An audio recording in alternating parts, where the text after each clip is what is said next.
Hello student, welcome in my biology classes. This is Julie Goyal. बेटा हम पढ़ रहे हैं 11th क्लास का chapter number 5 morphology of flowering plant. Okay, तो आज की हम वीडियो में बात करेंगे the fruits. So what is a fruits? As we know very well, हम सबको पता है फ्रूट्स क्या होते हैं, हम खाते हैं बढ़िया फ्रूट्स। लेकिन क्या आपको ये पता है कि जो फ्रूट्स आप फ्रूट्स के फॉर्म में खाते हो, जितनी भी वेजिटेबल्स होती है वो भी सारी फ्रूट्स का ही फॉर्म होती है। Getting my point? बस ऐसे फ्रूट जो वेजिटेबल की तरह यूज होते हैं, ऐसे फ्रूट जिनको हम फ्रूट्स की तरह ही खाते हैं। Okay, so what is the definition of the fruit? What is the definition of the fruit? Actually, food is a specific characteristics of the angiospermic plant. जो एंजियोस्पर्म में, केवल एंजियोस्पर्म ही एक ऐसा किंगडम होता है बेटा जिसमें हमें फ्लावर्स और फ्रूट सीड्स देखने को मिलते हैं। ठीक है ना? तो केवल एंजियोस्पर्म प्लांट की जो स्पेसिफिक कैरेक्टरिस्टिक्स होती है, और that is a रिपेंड fruit, रिपेंड ovary और फर्टिलाइज्ड ओवरी, यानी ऐसी ओवरी जो पूरी तरह से पक चुकी है या फिर जो फर्टिलाइज्ड हुई है। सिंपल सी बात है, fruit is a result of the sexual reproduction, we can say that, है ना, कि जब ओव्यूल के अंदर ओव्यूल का फर्टिलाइजेशन होता है मेल गैमीट के साथ, तब उसके बाद जाके सीड और फ्रूट्स बनते हैं। ओके, तो जनरली अगर हम बात करें कि ये मान लो कोई एक ओवरी है, ओवरी ये, और इसके अंदर ओव्यूल्स है। जब गैमीट्स आएगा, कोई इसके साथ फ्यूज होगा, तो ये क्या बनाएगा? ये अंदर वाला है, ये बनेगा सीड, और ये ऊपर वाला बनेगा फ्रूट। Getting my point? तो जो फ्रूट इज अ मैच्योर और ripened ovary developed after the fertilization, और हम ये कहते हैं फर्टिलाइज्ड ओवरी भी कहलाती है। तो ये ओवरी के बाद ये बनता है, फर्टिलाइजेशन के बाद जो बनता है उसको हम फ्रूट बोलते हैं। Sometime fruits can be also grow without the fertilization. Fruits ऐसे भी होते हैं, कुछ कभी कभी में ऐसे फ्रूट्स भी देखने को मिलते हैं जो फ्रूट्स बिना फर्टिलाइजेशन के डायरेक्टली ग्रो हो जाती हैं। तो this type of fruit is known as the parthenocarpic fruits. कौन से बेटा? That is parthenocarpic, parthenocarpic fruit. This type of fruit are obviously other seedless, इनमें कोई भी सीड देखने को नहीं मिलता। कभी कभी आपने देखा होगा कि कभी कोई मेच्योर पपाया, पपीता लाते हो घर पर, कभी कट किया हो तो उसमें एक भी सीड देखने को नहीं मिलती। तो आप कभी इमेजिन नहीं करते कि अरे ये कैसे हुआ, ये कैसे बिना सीड का पपाया कैसे आ गया? वाटरमेलन, जब कभी आप वाटरमेलन कट करो तो कभी कभी उसमें हमें सीड्स देखने को नहीं मिलते। तो these are all the parthenocarpic fruit. Listen, parthenocarpic natural भी हो सकती है और आर्टिफिशियल भी हो सकती है। नेचुरली वो जब खुद से नेचुरली ग्रो कर जाए, बिना फर्टिलाइजेशन के ग्रो कर जाए, तो पार्थेनोकार्पिक कहलाता है। जनरली प्लांट्स में जो पार्थेनोकार्पिक होती है, they are the formed by the spring of the some chemicals on it, और these chemicals are the plant hormones like as gibberellin, okay, और ऑक्सिन, साइटोकाइनिन। ये प्लांट हार्मोन के नेम है जिनको हम आगे चल के डिस्कस करेंगे। तो जब कभी इन फ्रूट्स पर इनकी मार्केट वैल्यू बहुत होती है। एक्चुअली क्या होता है ना कि हम आप देख रहे हैं कि विदाउट सीजन हम हर तरह के फ्रूट्स खाने को मिलते हैं। तो how it they can possible, कैसे पॉसिबल है ये सब?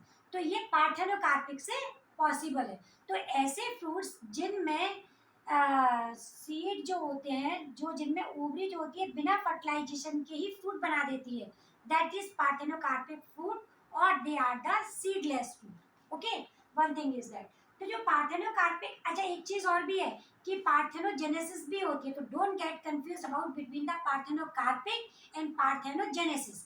Parthenogenesis is a process when the organism formed without fertilization to act the zygote, to act into the embryo। यानी कि पार्थेनोजेनेसिस वो प्रोसेस होती है जिसमें एग जो होता है वो बिना फर्टिलाइजेशन के डायरेक्टली एम्ब्रियो में कन्वर्ट हो जाता है, तो उसको पार्थेनोजेनेसिस बोलते हैं। यहाँ पर पार्थेनोकार्पिक है कि जहाँ पर जो ओवरी है वो बिना फर्टिलाइजेशन के सीधा फ्रूट में कन्वर्ट हो रही है। Getting my point? तो इसके बेस पर हम ये कहते हैं। अब जो फ्रूट्स होते हैं, तो जनरली किसी भी फ्रूट्स में हमें दो लेयर देखने को मिलती है। Outer layer is known as the pericarp, outer layer is known as the pericarp, और inner layer is known as the endocarp, endocarp. यानी कि जो भी फ्रूट है उसका सबसे ऊपर का जो कवर है, जो एक लेयर है, वो पेरिकार्प कहलाती है। ये हार्ड भी हो सकती है, फ्लैशी भी होती है। और जो अंदर सीड वाला पार्ट होता है, जहाँ पर सीड होता है, वो कहलाता है एंडोकार्प। ये काफ़ी हार्ड होता है। तो अगर हम बात करें कि जो पेरिकार्प की टाइम की पोजीशन पर डिपेंड करता है, इसके स्ट्रक्चर पर डिपेंड करता है कि कई बार जो पेरिकार्प होता है वो सॉफ्ट होता है, फ्लैशी होता है। तो उसके बेस पर जो पेरिकार्प होता है further divided into the two part, that is known as epicarp. Outer layer होती है एपिकार्प, एंड उसके नीचे वाली जो लेयर होती है वो कहलाती है मीजोकार्प। मीजोकार्प यानी ऐसा फ्रूट जिसमें फ्लैशी पार्ट देखने को मिल रहा है। तो जो अपर लेयर होती है पेरिकार्प की, वो क्या कहलाएगी बेटा, पेरिकार्प। और उसके नीचे वाली जो फ्लैशी यानी कि जो गुदे वाला पार्ट होता है, that is known as the mesocarp. अब जैसे कि हम बात करें, अगर हम देखें यहाँ पर हमने दो फ्रूट्स यूज किए हैं, देखे हैं डायग्राम, ये एनसीईआरटी का ही डायग्राम है। ये कि ये मैंगो, मैंगो में हमने देखा है कि जो मैंगो की अपर लेयर होती है, मैंगो क्या है, एक रिपीटिंग ओवरी ही तो है, ओवरी तो है। और ये सीडेड है यानी कि विदाउट पार्थेनोकार्पी यानी नॉर्मल फ्रूट है। अब इसकी जो ऊपर वाली जो लेयर थी, जो पेरिकार्प थी, चूंकि ये फ्लैशी होता है यानी एडिबल पार्ट होता है, तो ये इसके दो पार्ट में डिवाइड हुआ, कौन सा, एपिकार्प और मीजोकार्प। यानी ऊपर की जो थिन लेयर होती है, सॉफ्ट लेयर होती है, इसको हमने बोला एपिकार्प। जो छिक्कल होता है, हम छिक्कल निकाल के उतार के फेंक देते हैं। और जो भी पार्ट हम खाते हैं, that is known as the mesocarp. And जो अंदर की जो इसमें जो सीड होता है, सीड जिस सॉकेट में होता है, जैसे आपने देखा होगा कैरी का अचार खाया है, मैंगो ही तो है। तो जब उसको आपने देखा होगा अचार काटते हैं ना, तो उसमें सीड निकलता है। सीड के जिस जिस जगह सीड रखा होता है, वो एक कैविटी सी हार्ड स्टोनी कैविटी बनी होती है, वो कहलाती है endocarp. Get it my point, वो एंडोकार्प होती है। तो अगर हम इसको सीड को निकालेंगे तो इसके अंदर एक कैविटी ऐसी दिखाई देगी, तो वो क्या कहलाएगी बेटा, एंडोकार्प। तो इसके बेस पर ये होते हैं। अब ये जो मैंगो है, मैंगो का कौन सा पार्ट एडिबल होता है, दैट इज मीजोकार्प, क्योंकि हम इसको मीजोकार्प को तो खाते हैं। आई होप समझ में आ रहा होगा। इसी की तरह अगर हम कोकोनट की बात करें, तो एक्चुअली जो हम मार्केट से कोकोनट लेकर आते हैं, जो पूजा के लिए यूज करते हैं, ब्राउन कलर का होता है, उसमें हेयर लाइक स्ट्रक्चर होती है, that is not a complete coconut. ये कंप्लीट कोकोनट नहीं होता। कंप्लीट कोकोनट कौन सा होता है, नारियल पानी पीते हैं, जितना बड़ा नारियल होता है, ग्रीन कलर का होता है, कितना हार्ड होता है, तो दैट इज अ फ्रूट। तो इसकी जो पेरिकार्प होती है बेटा, वो पेरिकार्प बहुत हार्ड होती है। तो जो ग्रीन पार्ट होता है वो पेरिकार्प कहलाता है। और उसके अंदर जब हम कट करके इसको निकालेंगे, तो उसके अंदर में रेशियल यानी फाइब्रस पार्ट दिखाने को मिलता है, वो कहलाता है मीजोकार्प। ये नारियल जो मिलता है ना मार्केट में, तो ये मीजोकार्प कहलाता है। और जो अंदर का पार्ट होता है वो कहलाता है एंडोकार्प। Getting my point. तो ये अंदर का पार्ट क्या होता है बेटा, एंडोकार्प होता है। और इसके अंदर लिक्विड बना होता है, जिसको हम कर्नल बोलते हैं। और ये ना फ्री लिक्विड, फ्री न्यूक्लियस होते हैं, बहुत सारे न्यूक्लियस होते हैं, जिसको हम नारियल पानी समझ के पीते हैं। ओके, तो ये कहलाता है इसका। तब इसका अगर हम देखा है तो इसमें कौन सा पार्ट खाने वाला एडिबल पार्ट है, दैट इज अ एंडोकार्प। ठीक है, तो इसके बेस पर ये होते हैं। अब हम ये जो फ्रूट्स पढ़ रहे हैं बेटा, फ्रूट्स के भी कई सारे टाइप्स होते हैं। तो जेम्स ये एम्स हुआ और जिम्पर हुआ, उसमें बहुत टाइप के फ्रूट्स हैं, लेकिन यहाँ पर हम केवल 3 टाइप्स के ही फ्रूट्स को ही स्टडी करेंगे, दैट इज कैरियोप्सिस, नट और ड्रू। केवल 3 तरह के, केवल हमें इनको ही पढ़ना है।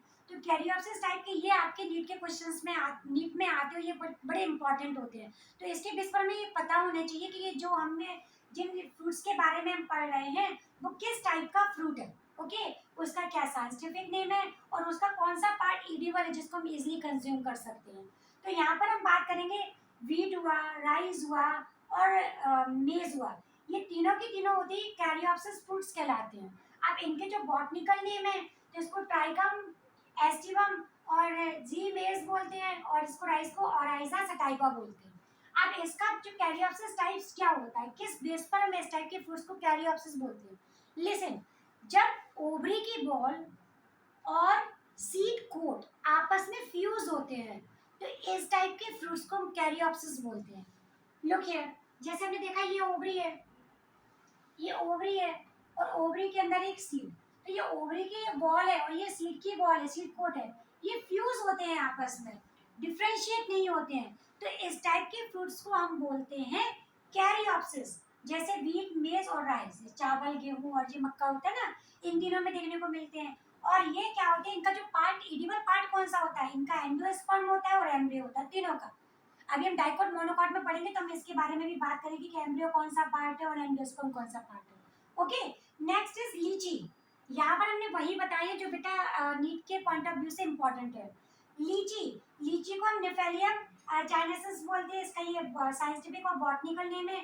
ये नट है। नट क्या होता है कि जब ओवरी का यानी कि जब फ्रूट का अपर पार्ट, सबसे ऊपर वाला पार्ट जो होता है, उसकी जो शेल होती है वो बहुत टफ होती है, हार्ड होती है, और उसमें केवल एक ही सीड होता है। तो इस टाइप के हम फ्रूट्स को बोलते हैं नट, नट टाइप फ्रूट्स। अच्छा, कुछ में ये आपकी क्या बोलते हैं हार्ड भी हो सकती है और किसी में ये सॉफ्ट भी हो सकती है। तो नट में जो लीची होती है वो एक नट का टाइप होता है, और इसका जो पार्ट होता है, लीची तो सबने खाई होगी, जो व्हाइट व्हाइट सा कलर होता है, उसको हम एरिल बोलते हैं। क्या बोलते हैं? ये इसका फ्लैशी एरिल कहलाता है। बड़ा इंपॉर्टेंट है एरिल वाला, ये वर्ड आता है। Next is coconut. जैसे हमने कोकोनट की बात करें और मैंगो की बात करें तो, और आलमंड, बादाम सभी खाते हैं, लेकिन आपके घर में जो बादाम आती है ना वो एक्चुअली सीड होती है। अगर जो बादाम का जो रियल पार्ट देखोगे तो वो भी एक सीड कोट में बंद होकर आता है ना। तो वो जो पार्ट होता है वो इस तरह का होता है। रियल बादाम में अगर देखो ना तो इस तरह का स्ट्रक्चर होता है, इस तरह का स्ट्रक्चर, और इसके अंदर बादाम होती है। तो ये क्या एक टफ लेयर होती है। तो ड्रूप क्या होता है?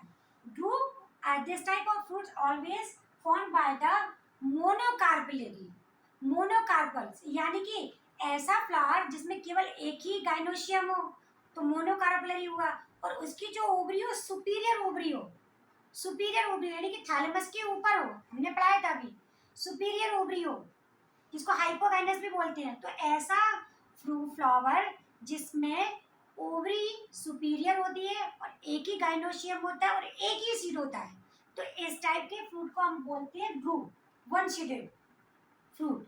तो ये कहलाते हैं। जैसे हम इसमें बात करें कोकोनट हुआ, इसमें एक ही सीड होता है। मैंगो हुआ, आम में केवल एक ही सीड निकलता है। आलमंड अपने आप में एक सीड ही है जो एक कोट में बंद होता है। इसका बॉटनिकल नेम है प्रूनस एमाइडेलस। और ये कोकोनट का है कोकस न्यूसीफेरा मैंगीफेरा इंडिका। ये तीनों के तीनों ड्रूप्स की टाइप्स हैं। और इसका जो एडिबल पार्ट, अगर हम कोकोनट की बात करें तो इसका एंडोस्पर्म और एम्ब्रियो, टेस्टा और कॉटल्स, ये सारे के सारे इसके एडिबल पार्ट हैं। और जो आलमंड है वो सीड है, अभी हमने कहा सीड ही खाते हैं।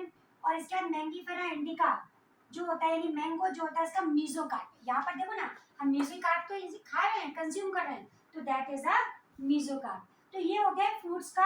आई होप समझ में आया होगा। अगर समझ में आता है तो प्लीज लाइक एंड सब्सक्राइब जरूर करें। Thank you.